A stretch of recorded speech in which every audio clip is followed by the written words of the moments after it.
Good evening, and thank you for being on time. If we could please bow our heads in prayer. Dear Lord, bless each family member represented here this evening and those that are unable to be here. Please bless the Berkeley Institute administration, teachers, and faculty as the PTSA meet to carry out our business. In God's name we pray, amen. Amen. So welcome. This evening we have a speaker from the Mirrors program. Her name is Miss Janine Todd. She's the committed partner manager, and she expressed a few of your faces are already familiar to her, but she is going to share some information about a free workshop that's occurring this month. So if you could please help me to welcome Miss Janine Todd from the Mirrors program.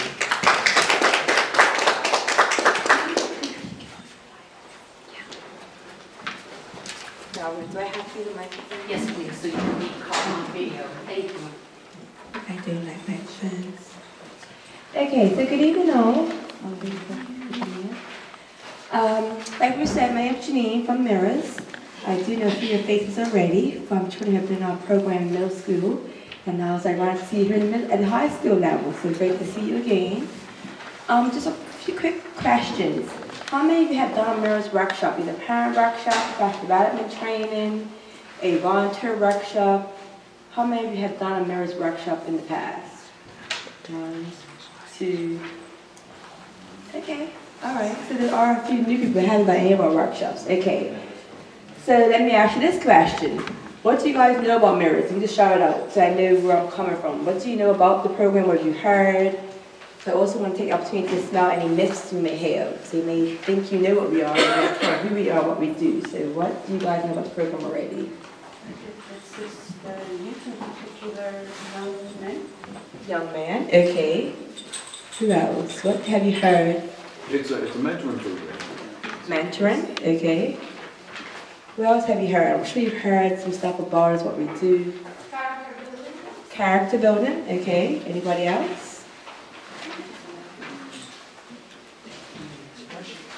Expression and express themselves. So for you to express themselves. Okay, anything else? What else have you heard about us as a program? Or what do you know about us?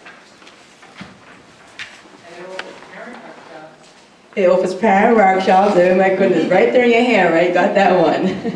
So let me give you a quick and brief overview of who we are and what we do. Founded in 2007, government program. So we are funded by government, but we do also get a lot of our funding from private sponsors. As you know, the budget has been cut on a regular basis yearly, so we do look to our private sponsors for sponsorship to have this program go on. We do work with males and females. 15 to 19 is our primary focus this year, given budget cuts. However, in the past, we worked with kids from 8 right on up until 24. We also work with adults. Anyone from 21 over, so 21 to 99, we will work with you. If you're a parent or volunteer, you want to give back, we'll work with you. The opportunity of our workshops and our work is to transform your life. So it's not so much mentoring, it's not so much telling the kids what to do or telling parents what to do. You could think of a parent workshop. You probably think, I know I'm a parent. I'm a parent of this kid for 13, 14, 15 years. I've got this down. But it's really about having a new perspective to transform your life from one of no possibility to one of many possibilities. You are the parents. Your kids are growing up in 2016. It's a new era, a new time, not like anything you've seen before. It's new challenges. I'm sure your child was 5 or 10. It was something totally different from what you're dealing with now. They're at a school called Berkeley. How many students do you guys have here? Over 600. Over 600 students. That's 600 influence on your child's life that you're trying to get your influence in, but you have 600 people telling them what to do, how to do it. And you know, you're in one area and the other 600 in the other area. So the opportunity parent workshops give you the opportunity to transform your perspective as a parent, to add a tool to your toolbox. I say people all the time, man, you had a baby, it wasn't a baby and a handbook. It wasn't a baby and what to do with it. When you got a job, you got a little manual and a little package, what to do, how to do it, when to do this, when to enter into the system, when to do, you know, if something goes wrong, how to fix the error. It didn't come with the handbook when you had a child. It didn't say when it talks back to you what to say. When he doesn't want to do his homework, what to do about that. When he wants that bike, I guess they know and he's going to be fine anyway. When you tell him not to speed, It didn't tell you what to do when it comes to all these challenges to face. So the opportunity is not about being, a lot of people heard power think, well, I don't need this, I know what I'm doing already. It's about giving you another tool in your toolbox when things come up, you have something else to pull from. Because I'm very clear as a parent, it's a lot going on. As parents, being a parent is a full-time job. You also have your regular jobs, you have everything else going on. How do you manage it all? So, I actually don't want to take up too much time, but I want to read to you, a parent did this workshop 3 years ago, and for her it transformed her life, and she wrote us a piece that we could use to speak to parents. Because my thing is, I'm not a parent yet, and you know, I want to speak to a parent who's done the work and has used it with her child so you can see how it's benefited her. Alright, so this is Dylan's mom, and this is her speech, totally written from her. No, didn't, ask her what to write, but she just wrote it from herself. Where were we?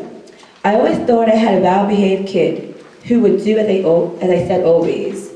But it changed. I feel as though my child went through a metaphorization at age 13. Maybe it was who he truly was, but he kept it hidden because he didn't want to disappoint me. Defiant, angry at the world, child came out. We argued over everything. He wanted to be with his friends and do everything his friends did. I wasn't the type of mother to let my son roam free, but it seemed that most of his friends had the freedom to be wherever, whenever, at any time. He refused to hear me when I tried to explain that his mama don't give freedom until it is earned. He started not worrying about, telling me it's uncomfortable to worry about at the waist. His underwear is not showing because he has on shorts over his underwear. I didn't like it. So we constantly argued over that. Then he went to live with his father in Georgia. That did not go well. He ended up back in Bermuda. I put him at Vision Academy with Mrs. Lisa Smith. She understood him. So not much got past her. But he would go to school late, not come home straight from school. He was getting into fights in town. He was flirting with the gang life. He was not obeying me. There was never a week when I did not have to talk via phone or to meet Miss Lisa about something that went on at school. In June 2013, there was an incident for a child at school, and then he got arrested. Mrs. Smith said she could not take him back if something drastic doesn't happen on his part. I contacted Child Family Services because I could see the situation at the tip of two explosions, mine and his. I was told he needs more freedom. I couldn't believe that. My child needed to do as he was told. One of my male cousins stepped in and talked to him and seemed to work for a while. Then I saw Eddie Smith and John Parent Chief. I told him about my problems with Dylan. Both suggested I inquire about the Mirrors program. I was willing to try anything. The program didn't start until November, and it was only June. I was at my wit's end. Joanne Woods became a source of encouragement. She let me rage, rant, and talk whatever I had to say. She talked to Dylan. She did that until November. Then Dylan went on the 16-night program with Mirrors, and I had a whole week of relaxation. At the graduation, they said, "Don't expect miracles." I was expecting a miracle when he came back. I got a miracle for 3 days, then went back to arguing. But he would apologize. He would back down. He started telling the truth. We had some highs and some really lows. Our life was flowing. It was manageable, but not the greatest. He had improved behavior at school. He had started to accept responsibility. He started to think about consequences before making a decision. Some days it was great, other days it was bad. I couldn't get over this statement. "Mom, I just made a poor choice. I will do better next time." I was disappointed because I thought Mirrors was going to give me a perfect child. I would say, "Remember your stand?" Then in June 2014, I got an invitation to the Mirrors parenting course. I didn't want to go because there was nothing wrong with my parenting skills. Dylan was excited. He said, "Mom, you should go so you can understand why I think the way I think." I had to go after he graduated from the Mirrors program that I pleaded with him to go to. After he told me that he almost quit the program but kept on going, after he told me about all the hard work he put into finishing the program, I had to go. But I did not go willingly. I went with a closed mind. In the parenting course, the turning point for me was when Chia likens our hopes and dreams for our children to a picture of a menu and a meal. We never get the meal exactly on the menu because the meal on the menu is just a picture. The hopes and dreams are pictures we have of our children, and our actual children don't share those same hopes and dreams, and that is where the disconnect comes. I realized that I had expectations of my child, and he was never going to live up to my expectations because those were mine and not his. Then we learned that the life we had as before our children affects how we raise our children. And I realized that I have issues that are preventing me from moving on with my life, which is affecting how I raise my child. OMG, I am a part of the problem. Where are we now? I resolved from that point to start loving myself, to accept Dylan for who he is, to not fly off the handle as much, and to have a better relationship with my son. It is a long road ahead, but I'm working on each thing. I started with having a better relationship with my son. I think we have a good relationship. He still does things that we argue over, but we are learning to put it in the past. He is my child. I love him very much. He is who he is. My job is just to instill principles in him that help him make right choices. We talk more. I accept what he tells me. I still irritate him, but he is not really disrespectful about telling me how he feels. I sleep better and I smile more. The crying of his Dylan is non-existent. He doesn't hate to be him anymore. I tolerate his friends more. He even hugs me and calls me his boy. Maris did not perform a miracle. Maris taught Dylan and I how to use the tools we had so that we can get along better. From Lisa Smith, a parent of a kid in Maris. So it's just that simple, like she said. It wasn't about telling you what to do as parents or how to raise your children. It's going to give you tools because each person in this room has a different child. And there's no prescription for one child that fits every child. The opportunity to come get some tools for yourself to apply to your child so you can better with your young person, so that they can be authentic with you. Because I'm very clear, kids are one way at home, one way with their friends, one way at sports, one way somewhere else. They're not their authentic selves everywhere. How do you create a relationship with your child so they can be authentic with you and everywhere else? So they can be true to themselves and true to you. All right? So that's my piece. Any questions, any comments, or anything to know about Maris that I haven't shared thus far?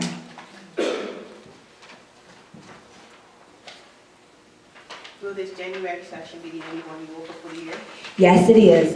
Given the budget cuts and given funding, we don't have the opportunity to offer it more than once. It's only this year in January. So like you said, it's on the flyer. It is the 22nd, 23rd, and 24th. It is a 2.5 days. It is a full weekend. And I'll speak this because I'm sure someone's thinking, a whole weekend, I've got things to do. I'm going to wash and iron and do grocery shopping. I'm going to do this, this, and this. Wow, it's 21 hours in a lifetime. Your young person is going to be alive from now until the time they die at 99 years old. What you're putting in this 21 hours is going to be forever. So yes, it's a long time per se, a full weekend. I've got other things to do. But you're investing 21 hours in 99 years. Because that's how I look at it. They're going to be around long after you and putting this stuff back into their children. So you're really not just investing in your child, but your grandchildren, their friends, people around you. Because you get what you get from this workshop. It's not only just for parenting, we can use it for work and friends and family. It spreads across the board. So for me, it's an investment of a lifetime for a child. So yes, it is free also. And we feed you. You get dinner, breakfast, and lunch. Question, if there's a teacher who's a parent, do they get Yes, you do. You get a certificate and it has your hours on the bottom so you can go toward your teaching hours that you need. Yep. Any other questions? All right, well, I'll just say one last thing. If you want to sign up, I'll be here until the end of this PTA meeting. We do have a form at the back or here at the front to complete, the 7 questions. If you do want to participate, fill out the form in full. When I say full, more than one word answers. You'll be surprised me at those put like yes, no, or something, just one word. That doesn't give me anything. So the trainer will see the sheet, I will see the sheet, and just so we have full understanding of who you are, what you're coming to work on. And also my contact details around the form, so if you don't see me tonight and you have more questions tomorrow or during the week, feel free to give me a call as well. Okay? Thank you so much for your time. Thanks, Ruth. If we could give a round of applause for Ms. Todd. I just want to personally share very quickly. I've been involved in the Mirrors program since 2007, and it fundamentally altered the way that I raise my daughters. And I've been working with my youngest, who's in S3 here, very actively within the work that Mirrors does. And I've taken her from having in-school and out-of-school suspensions in S1 and S2, and we've now got the first semester done with no disciplinary incidences at all. So I can personally attest that if you want to have a different perspective on how to interact with your teenager, if you want to get different results from your teenager, Mirrors program in this weekend is the place to be to get the information and different, as Janine said, tools in your kit to have your child be the brilliant human being that they are, that you know they are, that you knew they were when they were born. So, irregardless of the in school and out of school and visits with the principals. So, yeah, I just wanted to share that. Little bit of housekeeping before I hand it over to our principal. The Berkeley Educational Society was here at our last meeting and shared about their AGM, where they're looking for, let me make sure I get this right, new members as well as we're looking for board of directors. That's what the election is that they're having on January the 18th. They're looking to fill the board of governors roles. So what I have here is the notice, which will be Monday, January the 18th at 6:30 here at the Berkeley Institute. There's also a nomination form that I have available if you're interested in nominating anyone for the roles, as well as a membership. Of course, you have to be a member before you can nominate someone. So there is the membership if you want to become a member of the Educational Society. If you have any questions about that, I don't know if I'll actually have the information, but I do see that we have our principal and one of our deputy principals here that will be able to provide any specific information about that. So the Educational Society is having their AGM on January the 18th. Our tag day, big one. It's scheduled for Friday, April the 1st. It is island-wide. Our tag day committee, and especially our chair of our tag day, has managed to get just over 50 locations from the very tip-top of the east to the very tip-top of the west.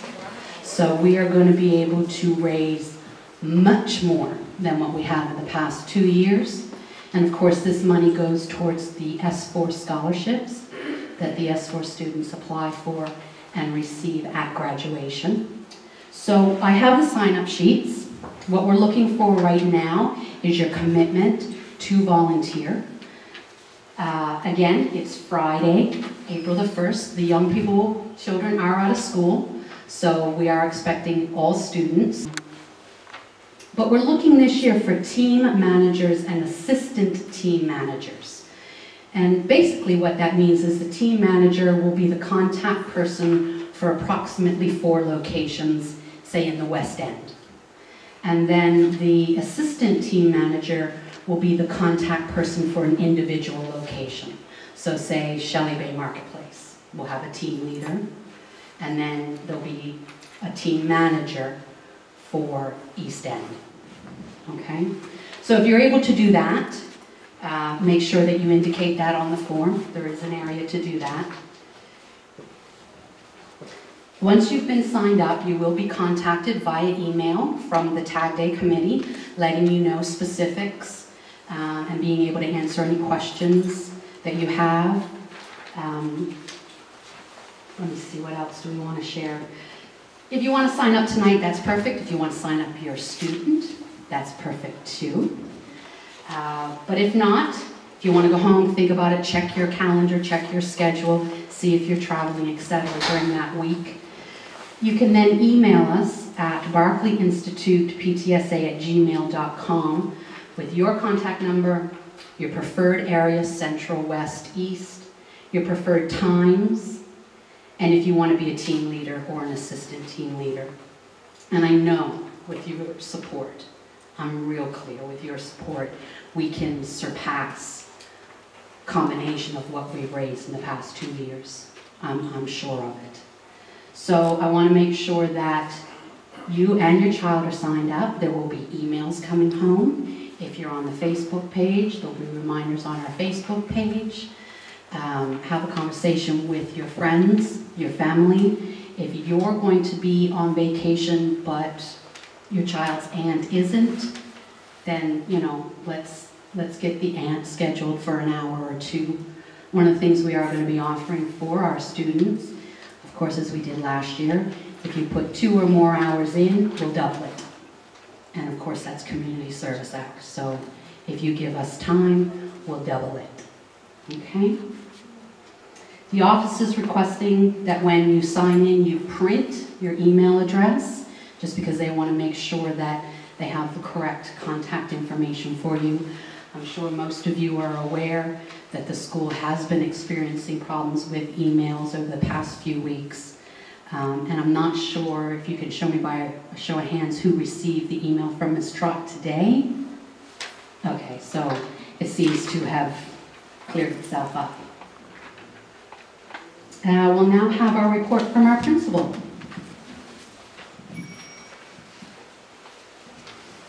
Thank you. Good evening, everyone. Good evening. And Happy New Year. Thank you. Before I get into my very brief report, I want to thank the representative from Mirrors for being here. It is a powerful program, and I can witness to you that it works. We have a few students who we've been working with very diligently over the last few years, and sometimes it seems like it's been touch and go, but through their participation in Mirrors, they have made some life-transforming changes, and including moving from a struggle to make any good grades to being on honor roll, and being very proud of themselves and transforming how they see themselves and their self-worth. So I strongly recommend the program. If you can attend the parent workshop, please, by all means, do so.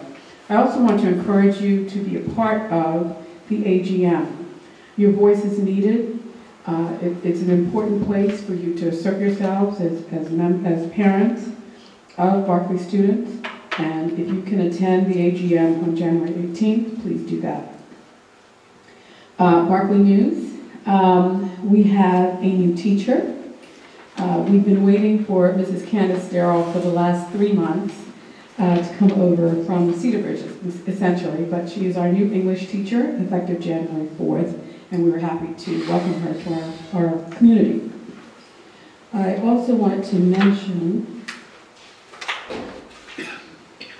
that our dual enrollment program that you're aware of between the Berkeley Institute and Bermuda College is growing, and we are adding, it looks like 4 new S3 students are joining the program this January. And we have 3 students who were part-time students last semester who are now full-time students. So that's quite an increase in that participation.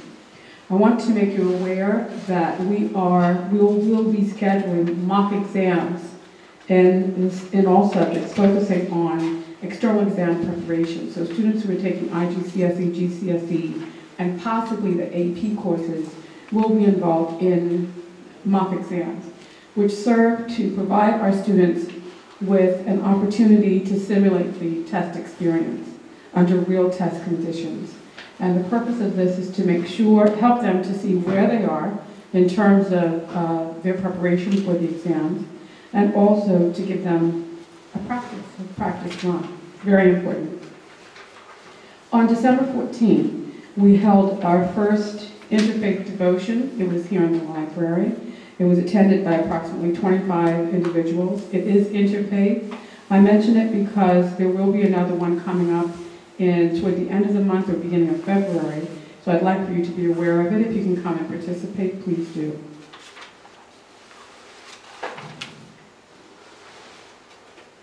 At the end of, or the middle of December, the Berkeley Institute participated in the Partner Read Dollars for Hours award ceremony. And in the Dollars for Hours event, the schools partner with an area charity, and they work with them to achieve a mutually agreed upon goal. This year, our students worked with PALS, that's Parents Assistance League Service, and they basically wanted our students to help them with their tag day. But our students, being Berkeleyites, always have to go a step further. And so our students, under the very able tutelage of Mr. Trevor Haynes and Mr. Gregory Sargent, created cedar bed trays for people who are homebound or hospital-bound. And they also created cedar Christmas ornaments, which Powell was able to use as a fundraiser. I hope that you saw the coverage of that in the newspaper, because these were beautiful trays, extraordinarily well done, and I'm very proud of our students. This brings me to the most important part of this announcement, which is that tomorrow, Wednesday, Thursday, and Friday, is midterms, and our midterm days. And I have our deputy, Miss Nadia Robinson, who is going to share some information with you about examination procedures. We have been encouraging our students to study hard and do well. Please speak with your youngsters and make sure that they are applying themselves, even at the 11th hour, to make sure that they can do as well as they possibly can in their exams this week. The exams will be, most of the exams are Tuesday, Wednesday. There are a few students who have exams on Thursday. Friday is our conflict day, but I get ahead of myself and I'll have Ms. Robinson come up and tell you all about that. Ms. Robinson?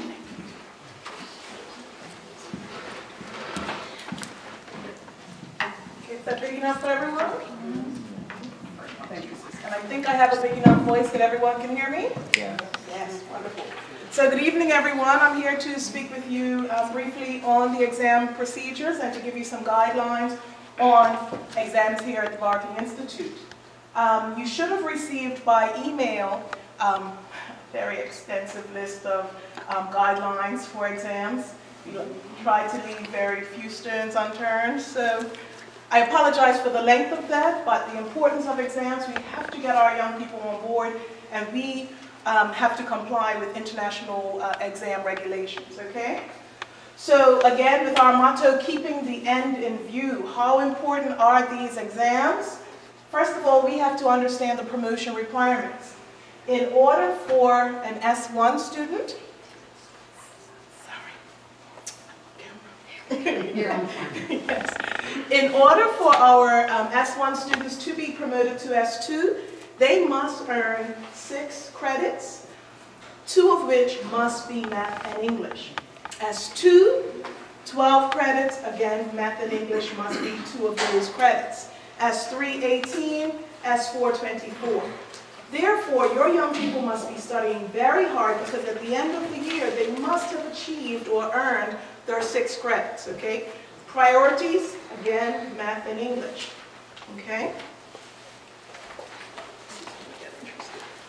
So our mid-year exams, there are 6 mid-year exams in the core subject areas.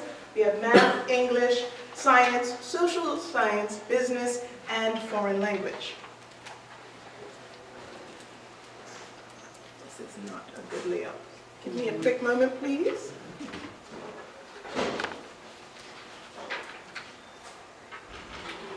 Get that one.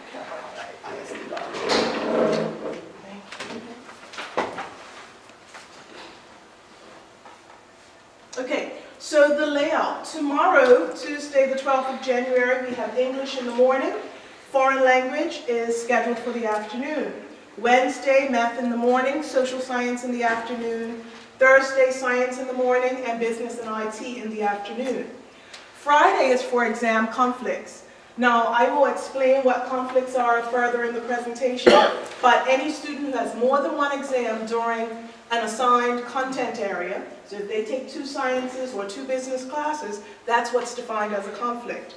And I'll explain how that is handled.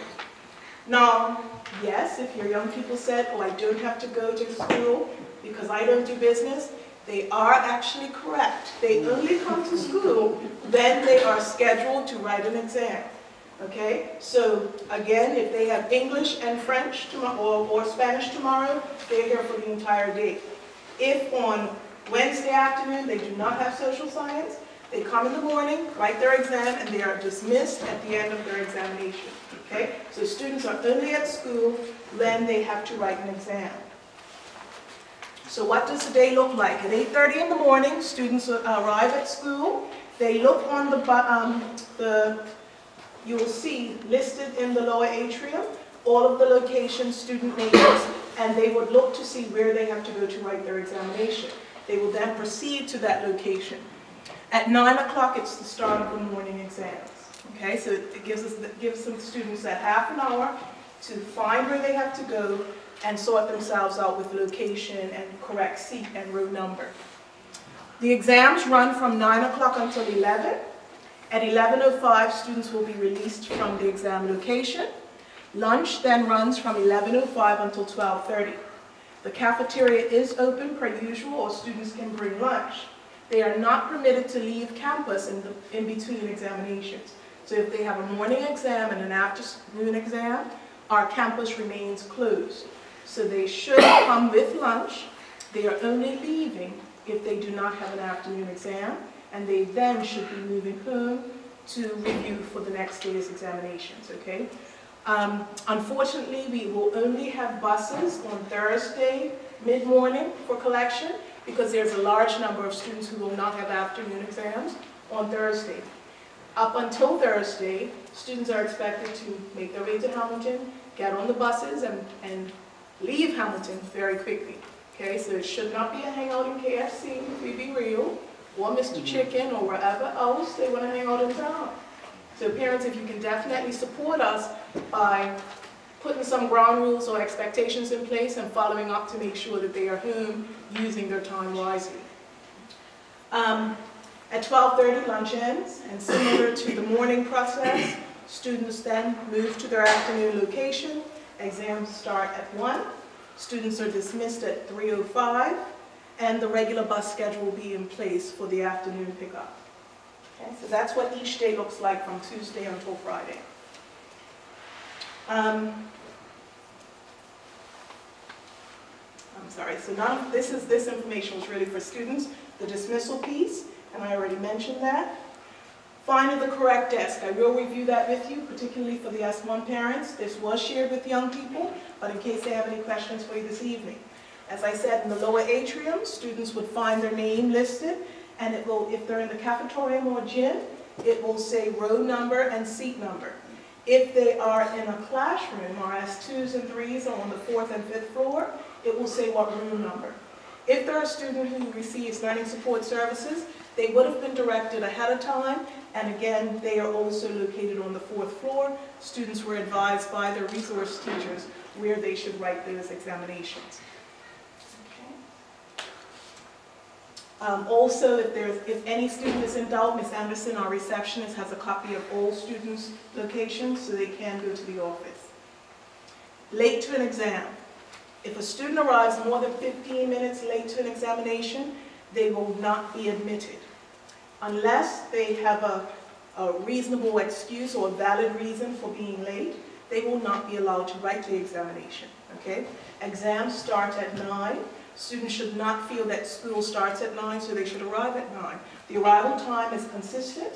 And again, late arrivals, parents, if there's an extreme or reasonable excuse, if you can make sure you call Ms. Ming so that we can use our discretion for admittance.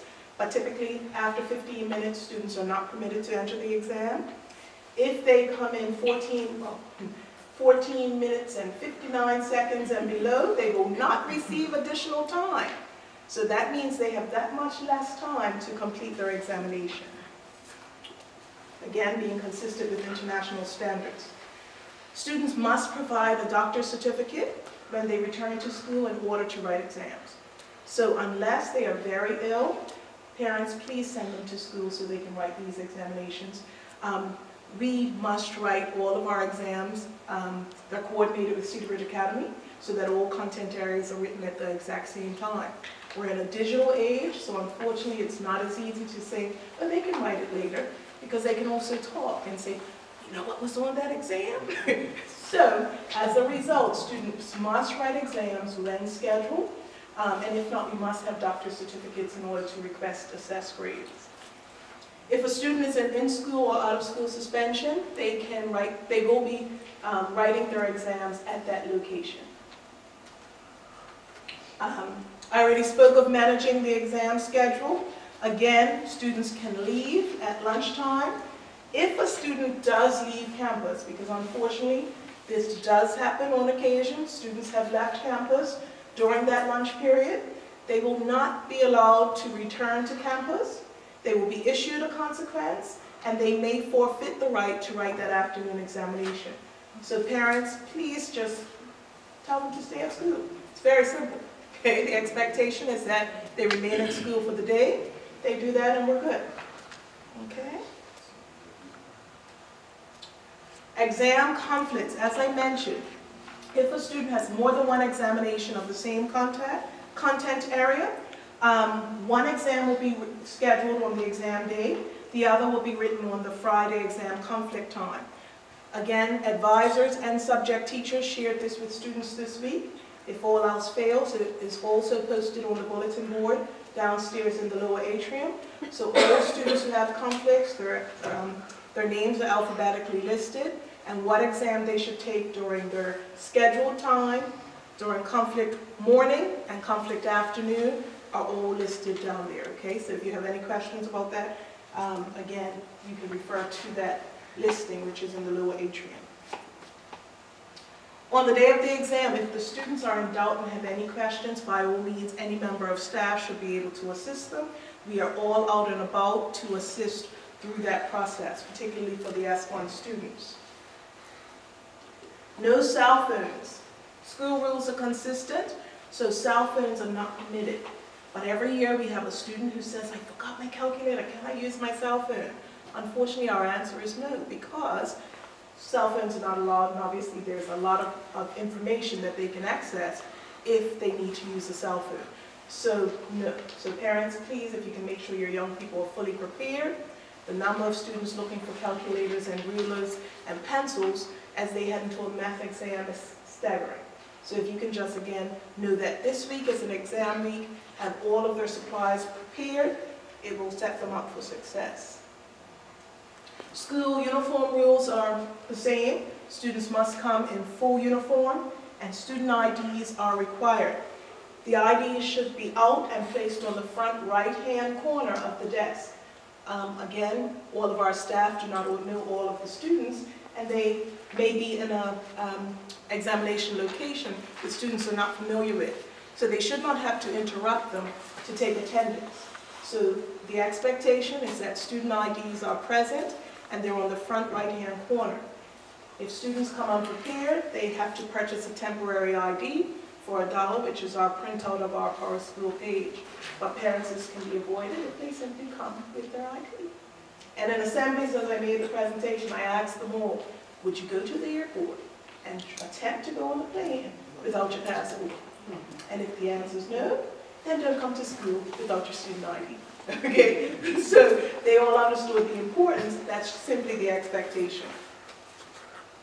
Exam equipment. Teachers will have reviewed with all students what equipment is required. School bags are not permitted at the desk, and the equipment should simply be placed in a Ziploc bag or a clear pencil case, okay? If students need water, again, that will be the only thing that is allowed to go to the desk, okay? Aside from a clear bag with blue or black pen, pencil, ruler, calculator, or any other equipment specified by the classroom teacher. Be careful. Tomorrow, before your young people leave home, just say, look at your paper, make sure you have your correct exam, and good luck. Because we have had students write the entire examination and then say, I'm not in S2 physics. No, where they have written a 2-hour examination. Okay? So please, we always, actually the invigilators say at the start of the exam, please look down, make sure you have the correct examination paper, then you may begin. So please ask them to be careful, come fully prepared, and check exams before they start. Now again, I like to keep everyone equipped with what the next steps are. What happens should students fail? It's very, very important that students understand failing math or English will result in immediate retention. Courses may need to be repeated in summer school, and the likelihood of graduating with the current year group diminishes. And it will also impact the 2.0 GPA requirement. Okay? So obviously we're looking long term. Okay? So the students had to understand the impact of this, and this information was shared prior to the break as well as on the return. So they understand the magnitude of what they're going into. Okay? It should be taken seriously. We have seen a shift in the culture. I'll be honest, I'll say 3 years ago, students used to come down, "Miss, what exam we have today?" Which then tells me they've done very little review. Now students are coming to ask questions. "Miss, I have two sciences. What day should I be writing this or that?" They have the agendas. So definitely we are seeing that shift, and we are happy for that shift, but we still need your support so that they clearly understand, should you not be successful, these are the implications of that, and what do we have to do to correct that. Okay, so it may mean summer school, it may mean online courses, but we can avoid all of that by investing the time to review and doing well both on the exams, and all is not lost with exams, because we still have the 3 days after examinations where students can complete any outstanding assignments. Power School should be back up and running, so parents do take a look on Power School, so that if your young person is missing any assignments, if they're failing a course right now, they can get that work into their teachers so those grades can improve and they can be successful in the semester on courses. Okay? That is the end of my presentation. Are there any questions or concerns? Ms. Edwards-Simmons, yes. At 3 o'clock, what happens between 3 and 3:30? Do they go to the study hall, advisory, or are they just meet? Oh no, 3:05 is dismissal. Buses are here at 3 o'clock. They will be rolling out probably at 3:06. Yes. 3:06, the other thing. Yes, Ms. Dyer. With the English, the new English teacher, evidently Tyrese was excited about that English teacher, but today I'm doing English tomorrow. What are they, he said they had no teacher, or I'm confused. Did we have a teacher this last time? Well, go ahead, Dr. Reed. Well, yes, they did. There were teachers to kind of fill in for that 3-month period. We used a system of substitutes, and toward the end of that time, we had one of our regular teachers fill in until the new teacher was able to come over to her. We were hoping to have her here earlier, but of course, given that she was coming from the other senior school, and there's a contract, 90 days notice must be given, we had to wait for that time period to pass. And it's not that easy to find a replacement, so that's why. But I'm excited about her being in place too. Now, for clarification, thank you, Ms. Wade. There is a bus at 3:05 each day. When I said Thursday, forgive me, I meant we have a mid-morning bus. Because there are a large number of students who do not take a business or IT course, we have buses coming at 11:05 for collection on Thursday. We have 3 buses. So there will be, our east and west, and I don't know where the other third one has been deployed, but essentially there will be one going in each direction, and the same for the afternoon on Thursday. We have 2 buses for 3:05. But on every other day, the morning buses will drop students off, and the 3 o'clock buses will collect them, because the vast majority take a foreign language, and the vast majority take a social science. Okay, so only on Thursday do we have the 11 and 3. Okay, are we clear on that? Ms. Richardson? I have a question. Just confirming that students will sit the exams for the specific with their peers. For example, S1 students will all sit with S1 with their peers, but if they're doing an S3 level subject, they'll be given a different paper, or do they sit with the S3 students? Yes, they do sit with their peers for the most part. S1 are in the gymnasium, S4s are in the cafeteria. S3s are on the 4th floor, S4s are on the 5th floor. However, I'm sorry, I said that wrong. S2, sorry, are on the 4th floor, S3s are on the 5th floor. However, if a student is accelerated in a cohort program, and say if they're S1 and doing like S3 English, then they will be with the S3 students but still within their grouping. You get what I mean? Sorry, so they'll be sitting the exam with the S1s, like in a little S3 exam cohort? No. You write wherever your year level is writing. So if you're in an S3 course, then those students will be on the S3, so they'll be on the 5th floor. Now, luckily, the 5th floor are rooms, which means that group of 12 students will be in a 5th floor room with the teacher, so they will be with their grouping. So they would be with the S3 level, but in an S1 cohort group. So it's not too intimidating that they're sitting with the higher level students. And unfortunately, though, that happens in January and June, when the S3s are writing in the cafeteria. They will be in a row with the S3s, because that's well, fortunately, but again, we're preparing them for what's next. Because the fact that they're in S3 English now means next year they'll be in S4, and in another year they'll be at Berkeley College, you know, if all goes as planned.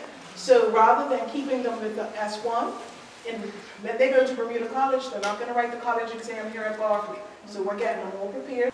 I just wanted to underscore one point that Ms. Robinson made, and that is in regards to students leaving campus. I can't emphasize how important that issue is. Your children's safety is the #1 priority for us.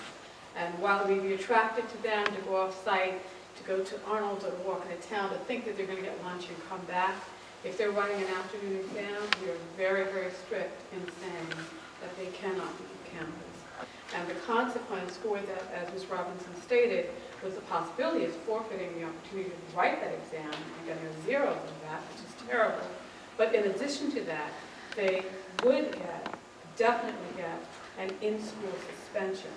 And that is something that we don't want to have happen for our students. So for your children and for any other parents, please emphasize to them that children who are taking afternoon exams, morning exams and then the afternoon exams, must remain on campus during the lunch break. Thank you. And again, given our numbers, there is no list at the gate. They're in high school, and we clearly laid out the instructions.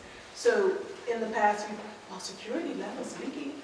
Well, security will let you leave, because on this 1 week, we really don't, you know, there is no list that we can say, well, these kids must stay, these kids must not.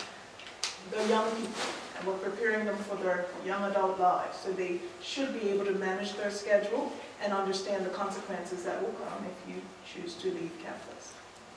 Okay. And is it that security would not let students in for afternoon sessions? So are all students sitting morning and? No, they will let them in. They will be allowed to come back in to write. However, how will I'll just be frank. It is managed in that the one particular incident, and unfortunately it does tend to happen on the last day of exams, we do tend to see some antisocial behavior, okay? So students who know that antisocial behavior may be happening, say at Bull's Hair Car Park or at the bus stop, they say, oh, I'm good, so I can see too. And then they attempt to come back to write their examination. So again, I'm going to be very real for you parents, because this is our reality. So instead we have to plan for Thursday, which is why we now have buses leaving campus at 11:05, so that they can go directly home, as opposed to walking into town, and somehow Bull's Hair just becomes a radar that attracts many students.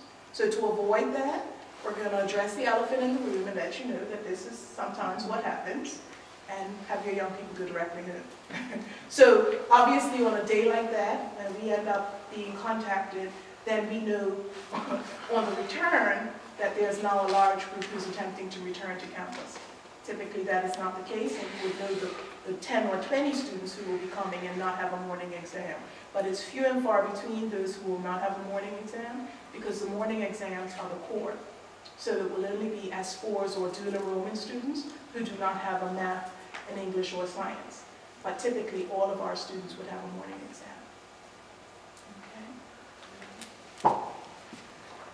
Any other questions that I can answer? And can you refresh us of the 2 extra days the students, sorry, not extra days, the 2 days the students are all later this month? Is it 20? Absolutely. The 21st and 22nd. Next week, Thursday and Friday. Those are administrative days because it is really the turnover of semester 1 to semester 2, and for us to close off our grading period, mark exams, and get outstanding assignments marked in our system. So high schools are closed on the 21st and 22nd. Okay, so students are not required to attend school. S4s, however, on the 21st have their leadership conference, I believe. So S4s will be here on that Thursday for half a day, and that's led by the Student Services Department. But all other students are at home. There are some community service opportunities out there that many people have written in. So if you are looking for something to keep your young person busy, please do make contact because there are several. I know it's Somerset Primary has their cross country. They've emailed looking for support. That's the only one that is on the top of my head, but by all means, if you're living in the West End, they would like some support from 8:30 until 12:30 on Thursday.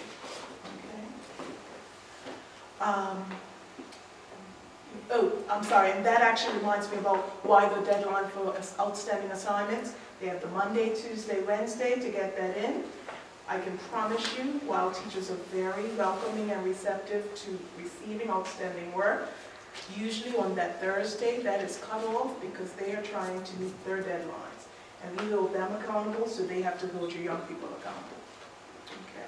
Ms. Raleigh, did you have a question? I was just going to say that they could be doing the community service because we got 70 years, quite a few kids who don't have it, and they've had those 2 days to get almost all the hours they need. Absolutely. Yeah. Okay. So that's been done.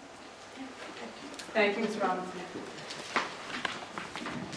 Thank you very much to both our principal and our deputy principal. Let's see.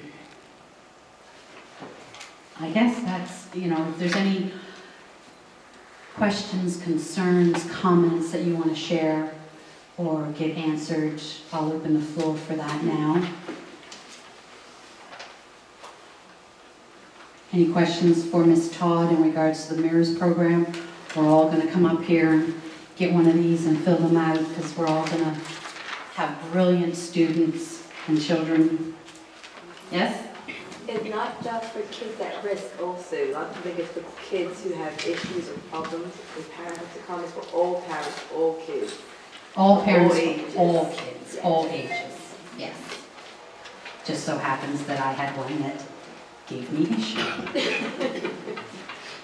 Okay, so we'll close out now. I just want to remind everyone to let the people that were unable to be here know that this video will be on the PTSA YouTube page, which is Berkeley Institute PTSA, for the next 2 weeks, unlisted, so we can get data for our accreditation.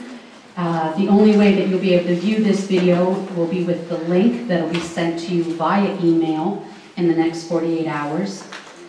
You can pass that on to other parents that may not have received emails from the PTA. Please don't share it with anyone outside for the first 2 weeks. After that, it'll be public. It'll be on the Facebook page. It'll be on www.barclaybda.com. And it'll be public and everyone will be able to see it. But for those first 2 weeks for our accreditation, we need to have people view it and have a clean count of how many views have happened. And we are getting more views. Last month we had more views than we had the month before. So people are going to this YouTube page to be able to see what's happening within the school. So it is starting to work. Not at 600 yet, but we will eventually get to that. So also make sure that you like our Facebook page because we are trying to post other things, not just PTA stuff. When I see things in the newspaper, I make sure that I put it on the Facebook page so parents can be aware. We're also looking for some students to help administer the Facebook page. So if your child is interested in helping the executive get the Facebook page up and running to the point where young people use it, then just get them to get in contact with us through the email berkeleyinstituteptsa@gmail. Let me see. Make sure you like and subscribe to the YouTube page, because when we make it public, you'll then get notified. So if you're on vacation and it slips your mind that we had a meeting one month, if you're subscribed, it'll show up in your inbox saying there's a new video from Berkeley PTSA. And if you don't know how to do any of that, your student does. So just ask them. Also remind you of the Berkeley Educational Society, AGM. If you're interested in becoming a member of the Educational Society, let me know. I'll email you the form. If you have someone in mind to be on the Board of Governors, I'll also send you that nomination form so you can submit it to the Educational Society. Again, it's January the 18th at 6:30 here at the Berkeley Institute. As parents of Berkeley students, we are all eligible to be members. So if you're interested, please attend as the principal did request.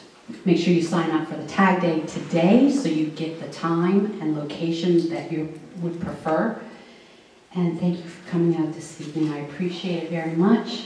And I look forward to seeing you and a friend next month. Have a good night. Thank you.